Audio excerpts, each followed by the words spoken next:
brought to you by Nova शुद्ध घी। जब जब खाए दिल खुश हो जाए, सदियों का नोवा शुद्ध देसी घी, सपना स्वस्थ भारत का। I love घी।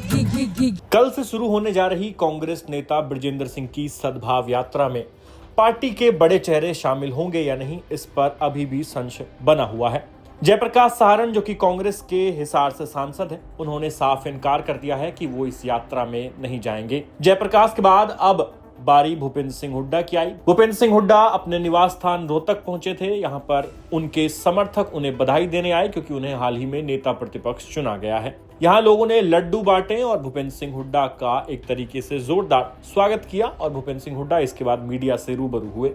यहाँ जब मीडिया से बातचीत भूपेंद्र सिंह हुड्डा कर रहे थे तो पत्रकारों ने सवाल पूछा कि हुड्डा साहब, क्या आप बृजेंद्र सिंह की सद्भाव यात्रा में जाएंगे? और वो जो यात्रा निकाल रहे हैं वो कांग्रेस की यात्रा है या फिर उनकी खुद की यात्रा है? अब भूपेंद्र सिंह हुड्डा ने इसका कोई सीधा जवाब तो नहीं दिया, लेकिन जिस तरह से उन्होंने बातें कही उससे यही लग रहा है कि भूपेंद्र सिंह हुड्डा इस यात्रा में शायद हमें दिखाई नहीं देंगे। उन्होंने कहा कि सद्भाव यात्रा निकालना अच्छी बात है, हम किसी को रोकते नहीं। वो सद्भाव यात्रा निकाल रहे हैं, आप चाहे तो आप भी यात्रा निकाल सकते हैं और कांग्रेस का कार्यक्रम होगा तो जरूर जाएंगे। साथ ही उन्होंने एक बात और जोड़ी कि मुझसे अभी इसको लेकर कोई चर्चा नहीं हुई है। यानी भूपेंद्र सिंह हुड्डा सीधा मना करने की बजाय इशारों इशारों में अपनी बात कह गए। और उनके मुंह से कभी भी किसी नेता के बारे में कुछ इस तरह की बातें नहीं निकलती जो कि पार्टी में गुटबाजी को बढ़ावा दे। लेकिन यहां उन्होंने इतना कहकर जरूर एक संदेश देने की कोशिश की कि मुझसे इस बारे में कोई बात नहीं हुई और कांग्रेस का आधिकारिक कार्यक्रम होगा तो जाएंगे। अब सवाल ये उठ रहा है कि ये कांग्रेस का आधिकारिक कार्यक्रम है या नहीं। बृजेंद्र सिंह साफ कह चुके हैं कि मैं कांग्रेस में हूं, शीर्ष नेतृत्व से परमिशन लेकर ये यात्रा कर रहा हूं, वहां से परमिशन लाया हूं, कांग्रेस का झंडा लेकर चलूंगा, कांग्रेस की बात करूंगा। तो जो लोग मुझसे जुड़ना चाहेंगे, जो लोग कांग्रेस से जुड़ना चाहेंगे वो इस यात्रा में शामिल होंगे, जो नहीं जुड़ना चाहेंगे वो नहीं होंगे। लेकिन सवाल फिर भी वहीं आकर खड़ा है कि जब बृजेंद्र सिंह ये यात्रा निकाल रहे हैं और इसमें पार्टी के प्रदेश अध्यक्ष या नेता विपक्ष नहीं आएंगे, तो फिर बात वहीं खड़ी रह जाएगी कि पार्टी एकजुट नहीं है। अब कुछ लोग इस यात्रा को चौधरी बीरेंद्र सिंह के परिवार की जो खोई हुई सियासी ताकत है उसे वापस लाने की कवायद बता रहे हैं, लेकिन बृजेंद्र सिंह इस बात से भी एग्री नहीं करते। उनका कहना है कि उनका वजूद उन्हें साबित करने की कोई जरूरत नहीं है। ऐसे में अब देखना होगा कि बृजेंद्र सिंह की इस यात्रा में कौन कौन से कांग्रेसी चेहरे शामिल होंगी। प्रदेश कांग्रेस के बड़े नेताओं की ओर से अभी तक इस पूरे यात्रा के प्लान को लेकर कोई बड़ी उत्सुकता देखने को नहीं मिली है। आधिकारिक तौर पर जो प्रदेश अध्यक्ष हैं वो जरूर कह रहे हैं कि उन्हें निमंत्रण मिला है और चिट्ठी जो है वो भूपेंद्र सिंह हुड्डा के पास भी डाली गई है, लेकिन उन्होंने ये कह दिया कि मेरी इस बारे में कोई बात नहीं हुई, मुझसे कोई चर्चा नहीं हुई है। अब एक बार आगे बढ़ने से पहले आप भूपेंद्र सिंह हुड्डा का बृजेंद्र सिंह की सद्भाव यात्रा में जाने को लेकर क्या जवाब है वो सुनिए। साथ ही उन्होंने राव नरेंद्र सिंह की जो सीडी इनेलो ने वायरल की थी उस पर भी अपनी बात रखी है। तो एक बार भूपेंद्र सिंह हुड्डा को सुनिए। बृजेंद्र सिंह एक यात्रा निकालने वाले हैं, क्या उसमें लीडर नजर आएंगे? कौन? बृजेंद्र सिंह। कांग्रेस पार्टी का प्रोग्राम तो आएंगे और कांग्रेस पार्टी का नहीं प्रोग्राम, सबका अपने अपने वो है तरीके हैं। आप निकाल लो यात्रा, हम वो भी तो कांग्रेस के लीडर हैं। सद्भावना यात्रा निकाल रहे हो, सद्भावना यात्रा आप निकाल लो।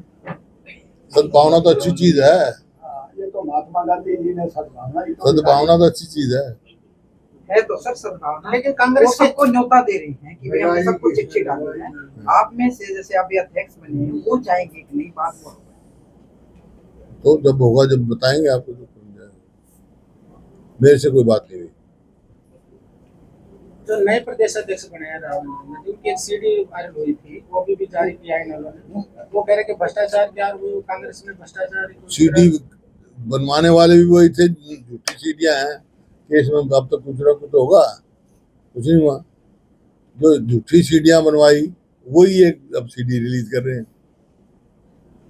सर अध्यक्ष बनते ही सबसे मिलने गए, वो रणदीप सुरजेवाला से भी मिले, वो कुमारी शैलजा से भी मिले। अभी तक ये रवायत नहीं थी, जैसे हमने उदयमान कौन कह रहा है? भी देखा। कौन कह रहा है? हमने देखा सर। कौन कह रहा है? उदयमान जी सबसे मिलते थे? किसने कहा आपको? नहीं, जैसे वो बनते ही सबके पास गए, बनते ही नई क्या शुरुआत, एक नई बनते है शुरुआत। क्या जैसे उनका नियुक्ति पत्र आया तो सुबह मैंने फोटो देखे रणदीप सुरजेवाला से, चौधरी वीरेंद्र सिंह से। हाँ, इनको सबको मिलना चाहिए, क्या बात है, मिलते हैं बोलिए क्या तो आगामी दिनों में ये उम्मीद होगी कि वो सबको लेके चलेंगे। सभी क्यों लेके चलते थे भाई, कांग्रेस पार्टी में कोई वो नहीं है, ये आप लोगों की कहानी गढ़ते हो आप लोग कहानी, और कुछ नहीं। कांग्रेस पार्टी सदा एक रही है, मजबूती से लड़ती है। तो सुना आपने, हुड्डा साहब ने सीधे सीधे इनकार नहीं किया, लेकिन इतना जरूर कह गए कि उनसे इस बारे में कोई बात नहीं हुई। हुड्डा साहब की इन बातों से तो यही लग रहा है कि वो यात्रा में मुश्किल ही दिखाई देंगे। ऐसे में ये यात्रा केवल वीरेंद्र सिंह और उनके परिवार की यात्रा न बनकर रह जाए, अब इस तरह की बातें भी उठने लगी हैं। अब आप देख चुके हैं कि जयप्रकाश साफ इनकार कर चुके हैं, हुड्डा साहब का भी जो है गोलमोल जवाब आया है। अब ब्रजेंद्र सिंह कह रहे हैं कि उन्होंने पहला न्योता राहुल गांधी को भेजा है, खड़गे जी को भेजा है, और अब देखना होगा कि जब प्रदेश स्तर के ही नेता इस तरह का गोलमोल जवाब दे रहे हैं, कुछ नेता यात्रा में शामिल होने से साफ इनकार कर रहे हैं, तो फिर राष्ट्रीय चेहरे यात्रा में शामिल होंगे या नहीं। आपका ब्रजेंद्र सिंह की सद्भाव यात्रा पर क्या कहना है? ये यात्रा किसको मजबूत करेगी? क्या ये यात्रा ब्रजेंद्र सिंह के परिवार की सियासी ताकत को फिर से खड़ा करने की यात्रा है, या फिर जो बात वो कह रहे हैं कि ये कांग्रेस की यात्रा है, अकेले ब्रजेंद्र सिंह की यात्रा नहीं? इन तमाम सवालों पर आपका क्या कहना है? हमें कमेंट बॉक्स में लिखकर अपनी राय जरूर दें, और प्रदेश की तमाम खबरों के लिए देखते रहिए हरियाणा तक। धन्यवाद।